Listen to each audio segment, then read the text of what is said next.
I'm not happy with Lords of the Fallen. How can any developer think that one of the weakest elements of the first game, while also being a crucial element to a good Souls game, which is combat, should be copied almost to the letter? Why do that for fuck's sake, when the rest of the game is very good? I see 8 and 9 out of 10 scores all over the place while thinking to myself how pathetic and spineless this whole industry is. How the fuck can you give Lords of the Fallen 8 or 9? On what goddamn scale? If it is 5 to 10 scale, then 8 makes sense, I guess.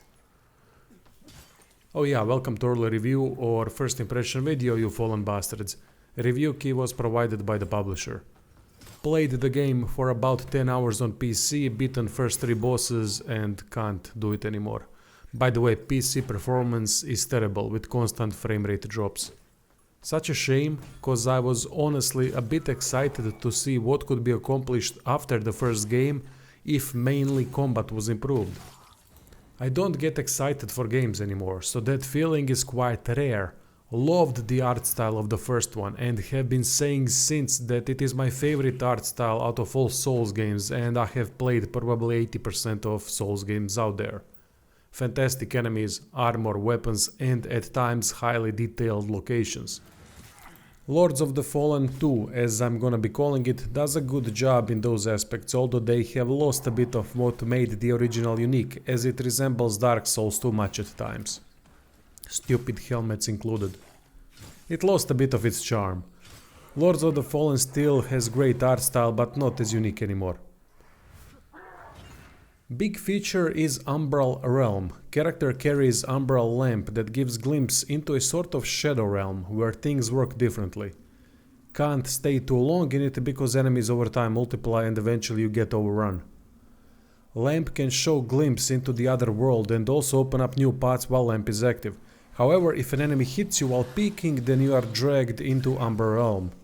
Player can enter Umbral Realm whenever on their own, but to exit a specific skull needs to be reached and activated. That is not all, as Lamp can be used to soulfly enemies while in the regular realm. Now that is cool as hell. Basically, soul gets temporarily removed from enemy's body, which makes them vulnerable to damage. Overall, Umbral Realm and Umbral Lamp are fantastic ideas implemented quite well. Big part of Umbral appeal is great art style with smooth transition. I love how peeking into the Shadow Realm is done, not to mention how much more mystery and exploration it adds to the game.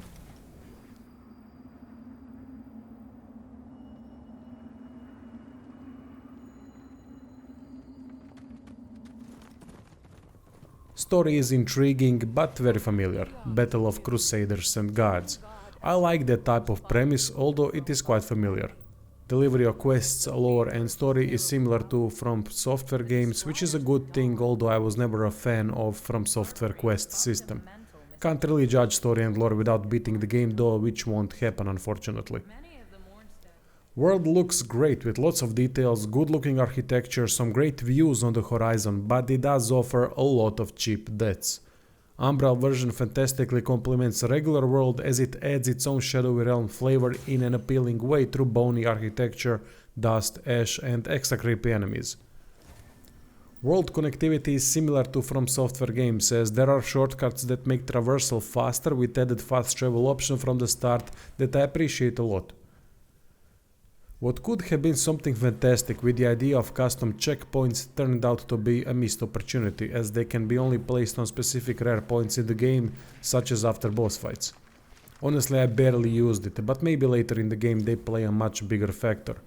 Someone told me that in New Game Plus only custom checkpoints can be used, as there are no ways to rest otherwise, which is a good idea that changes a bit how progression works and makes the game more challenging in an interesting way.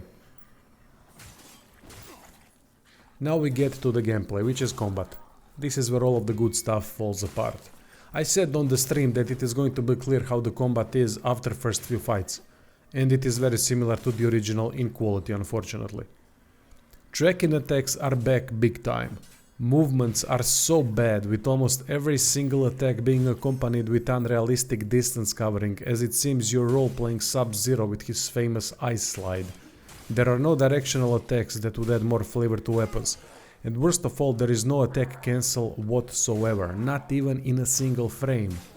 How the hell you put ridiculous amount of tracking in enemy attacks and not give players option to cancel attacks, at least towards the end frames if nothing else? Makes no bloody sense. It throws positioning out of the window completely and makes combat so janky all the time. Camera work also isn't that good, as it is quite twitchy going from enemy to enemy with autolock and there are almost no options to customize it. Also no backstabs, no explanations whatsoever for attributes and status effects and different damage types. Terrible posture break critical hit animations. Just look how parry is represented. Crappy sound effect with blue visual effect. Might be the most unsatisfying parry I have ever experienced. How is it possible for a Souls game at this day and age to feel so janky? Original Demon Souls and Dark Souls 1 have far better combat than Lords of the Fallen 2, and those games are over 10 years old. This isn't a low budget game, and what makes things more frustrating is the fact that Lords of the Fallen 2 has some really bloody good ideas combat wise. Ranged weapons system is really good with limited ammo that is replenished upon resting. Not only bows or crossbows, but throwing weapons play a big role in ranged combat as well, like throwing axes and knives. I really like this system. Another good mechanic is that blocking reduces health, but it leaves recoverable portion that is replenished by landing attacks on the enemy. This forces players to play in a more diverse way, as it emphasizes use of different defensive tactics. It also makes cheesy and spammy tactics less applicable.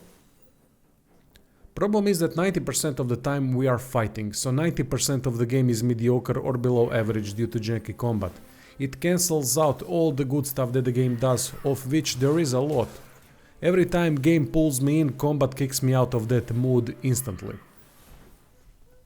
Enemy diversity is okay, it mostly comes down to differences between umbral and normal enemies. Couple interesting designs early on, like the spiked bucket head. Enemies usually come in groups of 1 or 2 powerful bastards complemented by few weaker ones. Gotta say, Rogar enemies from the original were more interesting and aesthetically more appealing for me. Unfortunately, game doesn't do a good pacing job. Enemy groups are all over the place difficulty wise. Sometimes they are going to be piss easy and sometimes it is going to be a nightmare. Ranged enemies are crux of the issue. There are far too many and placed way out of place. At times at unreachable places from what I've seen.